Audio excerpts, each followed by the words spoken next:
Yo everybody, welcome back to the channel. So today we are talking about the Amazing Digital Circus episode 3. And wow, this episode was actually insane. I already liked this show before, obviously. How do I mess up already?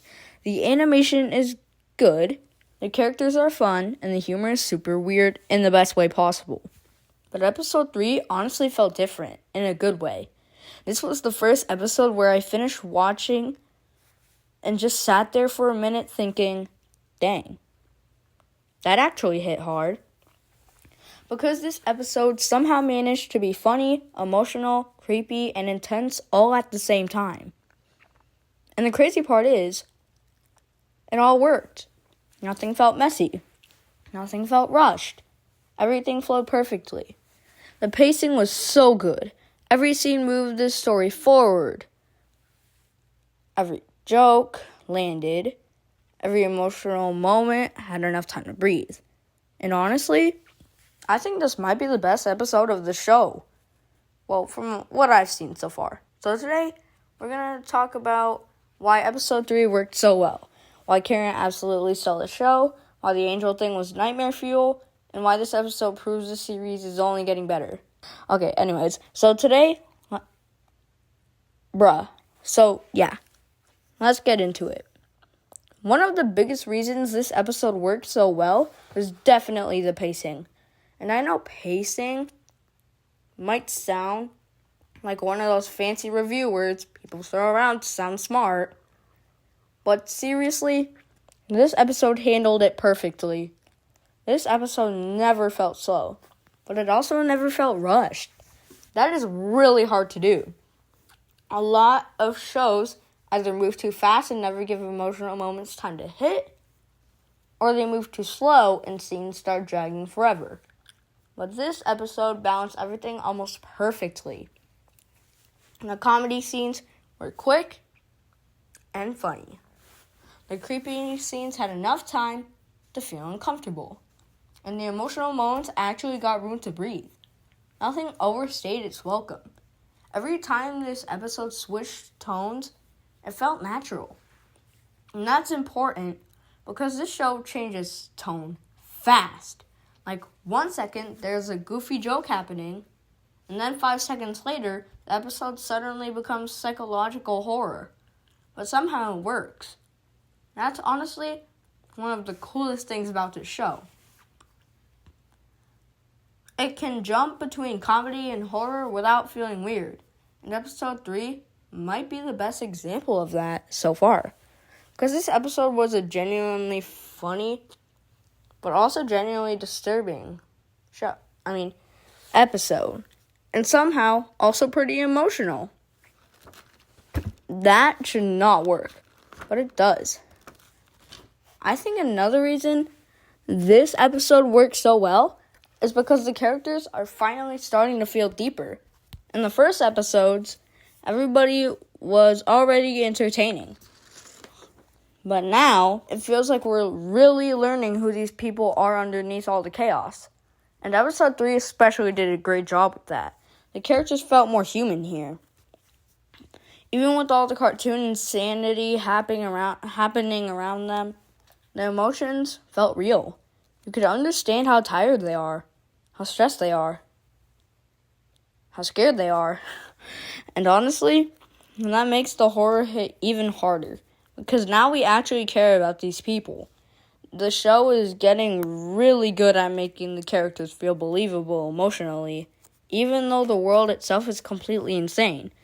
And that brings us to the MVP of this episode, Kinger. Okay, can we talk about Kinger for a moment? Because, wow, this episode made Kinger go from funny, crazy chess guy to one of the most interesting characters in the show. Before this episode, Kinger was already funny. Everybody liked him because he was chaotic and confused all the time. He'd scream randomly, panic over nonsense, and just say the weirdest things imaginable. But this episode showed there's actually something deeper going on with him. And honestly, some of his scenes were surprisingly emotional. You really start to feel bad for him. There's this sadness around him now.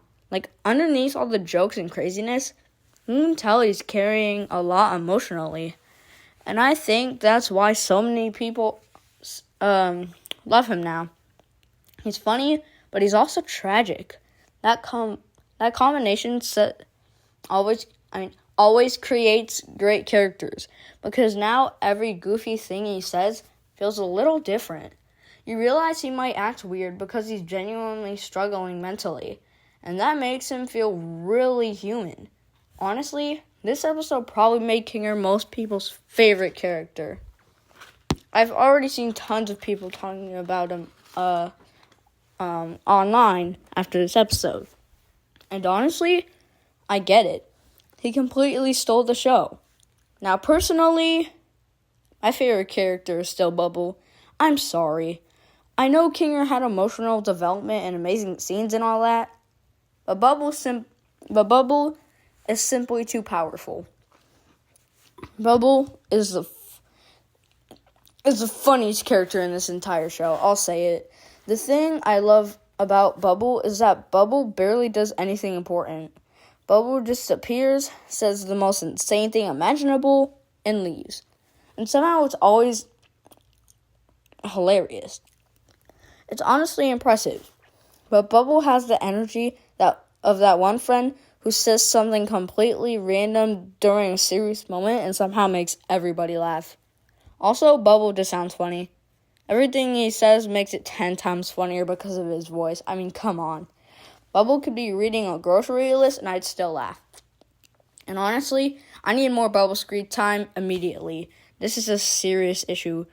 Justice for Bubble. Okay, now we can just stop. At this point, I'm just glazing him and dragging it. Okay, now we need to talk about the horror in this episode. Because, what was that angel thing? That thing was terrifying. Like, genuinely terrifying. Not cartoon scary, not kind of scary. I mean, actual nightmare feel. The design alone was horrifying. Something about the face and the movement felt deeply wrong. And the way the episode presented it made everything worse in the best way possible. If that even makes sense at all. The atmosphere during those scenes was incredible. The lighting, the silence, the music, everything combined together to make those scenes feel super uncomfortable, but also in the best way possible. And honestly, that's one thing this show does really well. It understands how to create tension. The horror doesn't rely on loud jump scares every 5 seconds.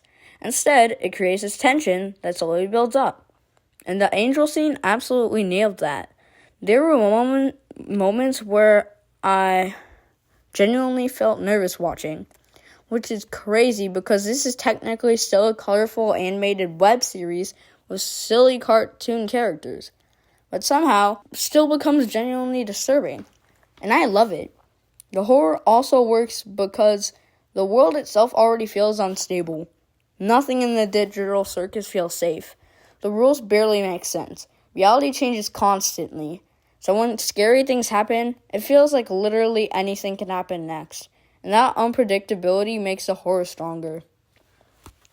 Alright, now, my final thoughts. Overall, episode 3 was superb. I absolutely loved the pacing. Pacing was fantastic. Kinger stole the show. I still love Bubble.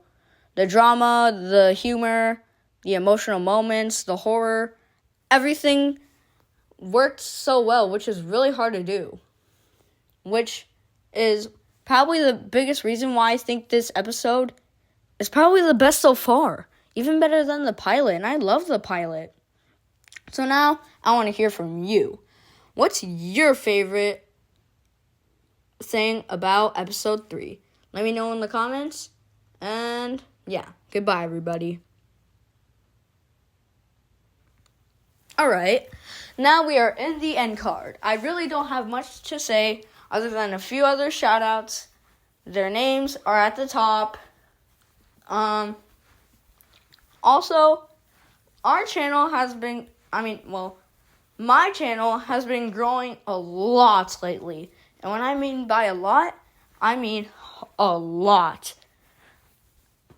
Remember about, remember, we're already almost at 160 subscribers at the time of recording this.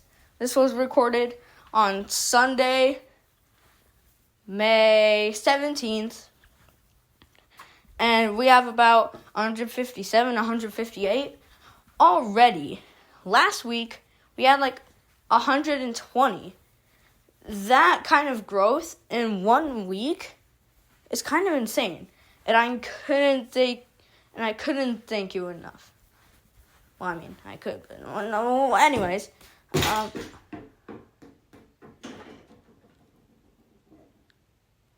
okay, no, don't pay attention to that. Bye.